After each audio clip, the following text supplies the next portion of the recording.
ya ke kwayo kija i Uganda ni ti jomogo madong neno kaka mukene chalo kaka mupong ti dano maraju keken amiru wechu ginu time kuma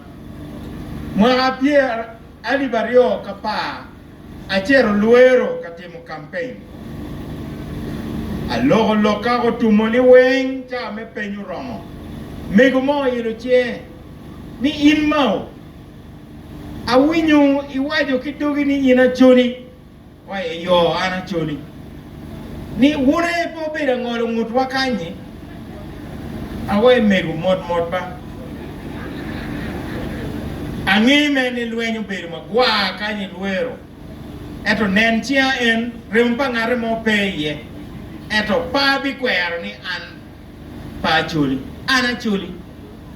eto an peti ngare mo maneo kanga tu nego dano iluero ma obeda chuli kiluong kinye eto pe kiluong kinyin kama ilemono kiluoni individual responsibility for individual crimes eto metoro dano kachil ni achuli unego dano kono anyanya unego dano enu ni miero ke loko ka Uganda tutua wano nywalo jomogo ma kit gubero raju magunego dano kingiti omin wa Joseph Kony eto wane beno nywalo jana ni luwomko kita wia powe each and romo nywalo lutino makit gi papat kaka bene twero nywalo padi twero nywalo la tu ot padano bene la nego bene ubere chalo tunu pa megi wa eni doro la kuo doro la jok doro la pony doro wa bishop primero Lokman ni kakamono pong ke joma raju ke ken kakamono pong ke joma pejo ke ken eni lokata ta Lokma yam nyerere wajini maneno ya kitumbafu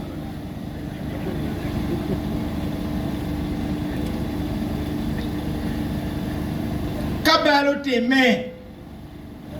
inma timu bali kwa akija inma timu bali kumini timu kija eno ni mita Uganda wana miru jomu nego dani buchora kubin ku kwa akija o miru jomu nego dani na mukora ku kwa akija jomu nego dano lukodi ku kwa akija jomu nego dano kasese luero wing loki miero ke loka maleng kitu time South Africa ni chiwangu pa Uganda bichang mero kiluoni national reconciliation me angwen pen chek wa kumberi inoni ki warachine